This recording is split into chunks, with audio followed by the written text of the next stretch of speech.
everyone, it's Stephanie with the Patient Story, and I'm so thrilled to introduce our guest today, Kim, who's going to talk about her follicular lymphoma journey. And so, Kim, I want to say thank you for spending the time with us today. Thank you for having me. Kim, I also like to start off by asking people just to tell us a little bit about themselves, because as we know, you are so much more than a cancer diagnosis. So, yeah, tell us about Kim. I love my family. I love spending time with them, and I'm a dog lover. Definitely a dog lover. But I just am somebody who tries to look at the bright side, Great. no matter what you're going through. So I'm sure that came in handy for a lot of yes, this.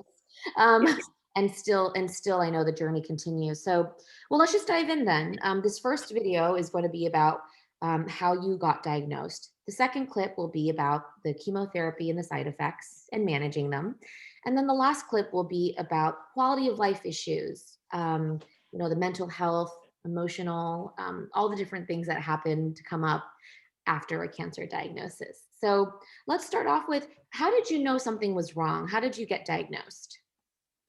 Honestly, I was tired a lot, fatigued, and I did question my doctor, my physician, a couple times, and I was telling him that I wasn't feeling very well, and he just said it was just age at first.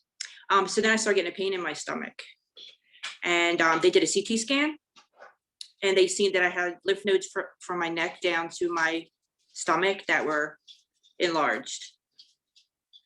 Okay, so that's what really was the first red flag. Yes. Was the CT scan. And so then after the CT scan, they ordered a couple weeks later a biopsy, an excisional biopsy, Yes. to test the lymph nodes. So can you talk about that experience, what you remember of the surgery? Honestly, I just remember him going in and they took it from my groin area. I don't know if that's too much deal, but they took it from there. And the doctor actually, when I woke up, told me that it looked okay. So I really wasn't worried at that time. So we just waited for the results. Okay, and you were put under for that. Yes, anesthesia. Yes. How when you woke up, did you feel any pain? No. Okay. It was an easy procedure. It was nothing major. It was, it was comfortable. Okay, sounds good. That's what we like to hear. And then I know that was in October, and then the next month, oh no, that was in November. That was the excisional. Mm-hmm. And then a couple weeks later, they did want you to undergo more testing. During this time, I know it was hard for you. We're not going to go too much into detail, but you were dealing with your mom, who Yes. herself was going through cancer. Is that right? Yes. Talk about, what was she dealing with? Something, a different kind of cancer? Yes, my mom actually, she had lung cancer. So she was diagnosed, and she went through 6 months of chemo, and it was a harsh chemo, but she died 6 months later. So it was hard. Yeah. It was hard. Oh It's still hard. Yeah, you're going through so much. You're thrust into this, and at the same time dealing with your mom going through this. And I know unfortunately she did pass away in the middle of all your testing, right? Yes, she did. So I'm sorry that you had to deal with so much more. Thank you.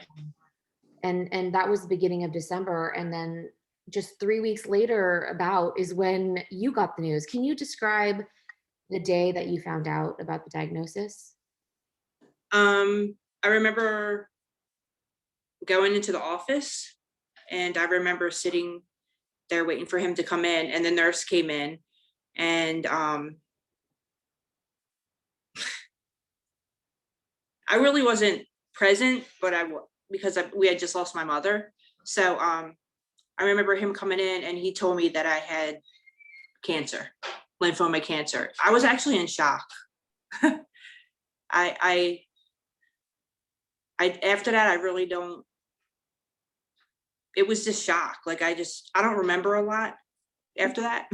Yeah, no, it's a lot to take in.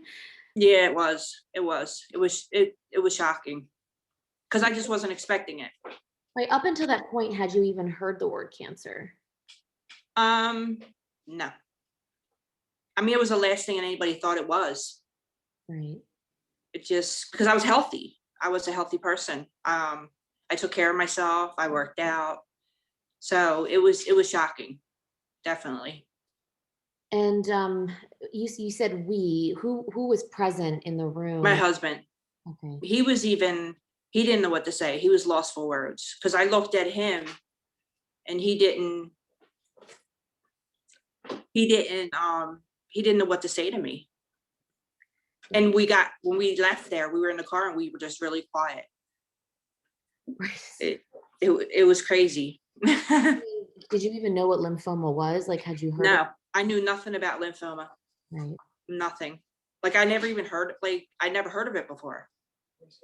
Yeah, So when a lot of people hear about like blood or liquid tumors, they hear about like leukemia even more yes. than they do lymphoma. And so I understand because I had lymphoma as well.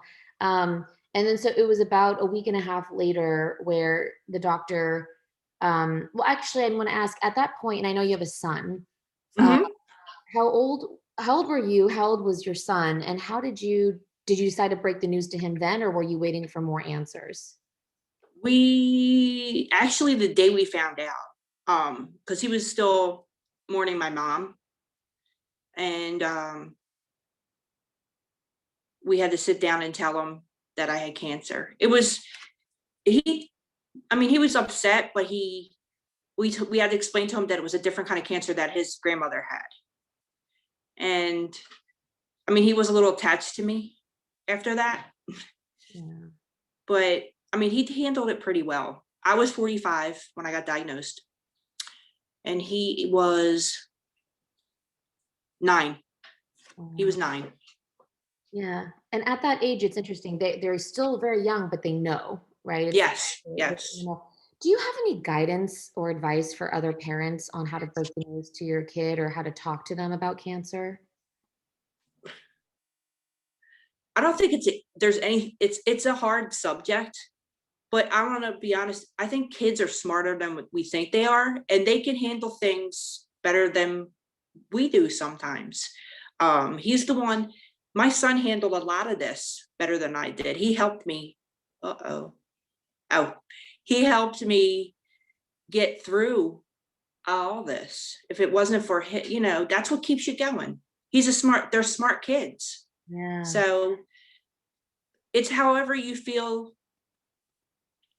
comfortable telling your child. right, right. But I'm going to say that they can handle it better than you think.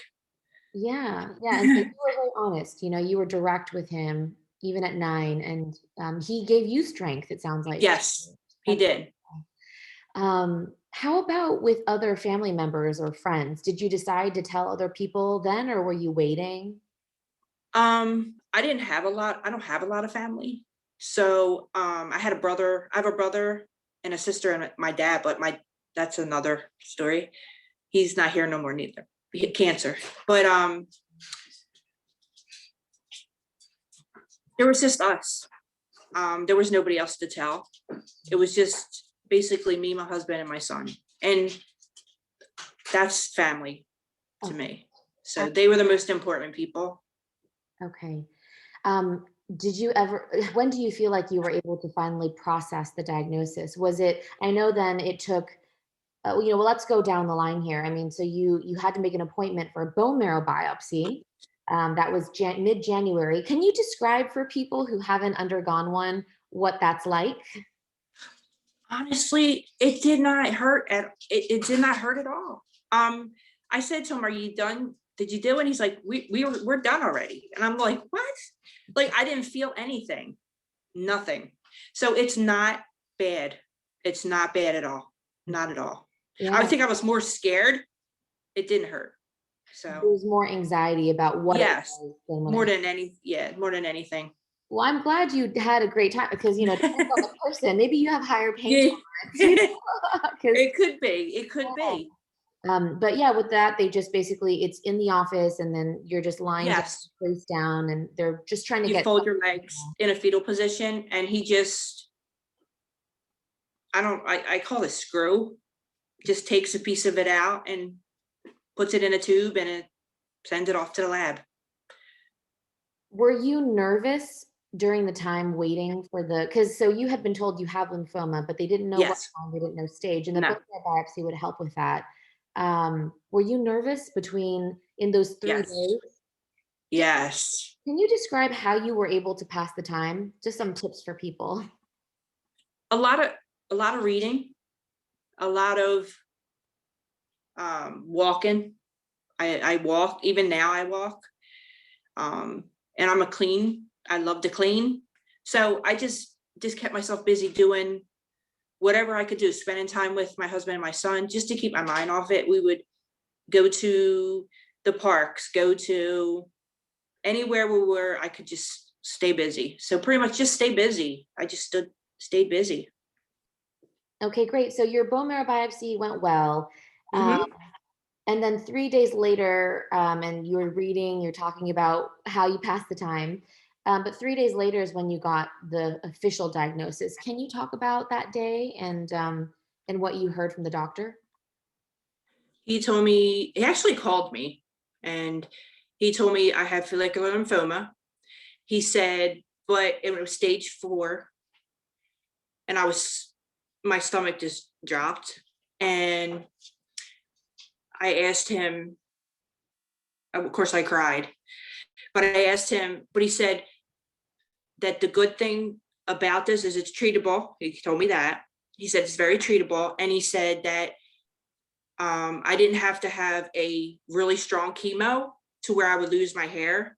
I lost patches, but I didn't lose all my hair. But he said, because it's intolerant is a slow growing cancer, that the chemo that they would give me would be mild. Okay. And he told me that everything would be okay. Like they were good. They were good to me.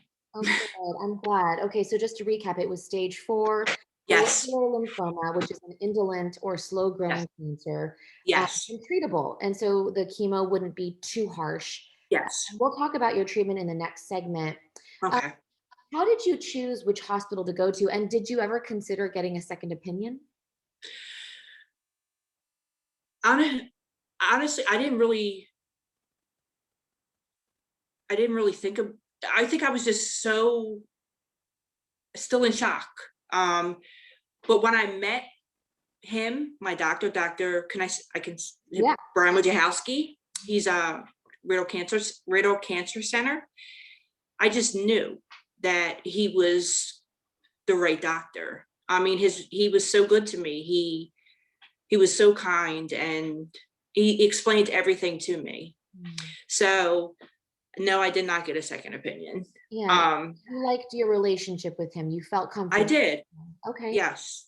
Was there anything else he told you about follicular lymphoma? I mean, because like you said, you didn't even know what lymphoma was. Did he No. describe more about Yes. how it would behave? And yeah. He did tell me that it is treatable. It's not curable. We can put it in remission. And a lot of times, I don't know if I can say this, but he said it does come back. But sometimes if I'm blessed, I always say, it don't. So really we don't know what's going to happen, but we just go with the flow. But so far, I'm sorry. It's hard for me to talk about sometimes, but he just said that it's a treatable cancer. It's not curable. And you can put it in remission. And sometimes it does come back and sometimes it doesn't. Okay. Yeah. Yeah. Some unknowns. When you say it's hard to talk about, do you mean emotionally hard to talk about? Yes. Yeah. Yes. Tell me what's coming up for you right now. It's trauma. It's like a trauma for me. I think it's because it was so close. I lost my mother, and I think to me, it's like her passing away from cancer, and then I got diagnosed with cancer, so I'm going through it. And it's a trauma. Yeah. It's something that it's still shocking. It's hard to believe. Right. But it's very emotional for me. And I completely understand. And I really appreciate you opening up to share your story to help other people, Kim. And we'll Thank talk you. more about this emotional journey in the last clip because I think it's really important. It's all part of what people might call survivorship or, a new normal. I mean, people like to call it different things, right? Yes. Um, Yep. okay. So we're going to switch on to the next segment where we talk about the chemotherapy and the treatment. So hang tight. Okay.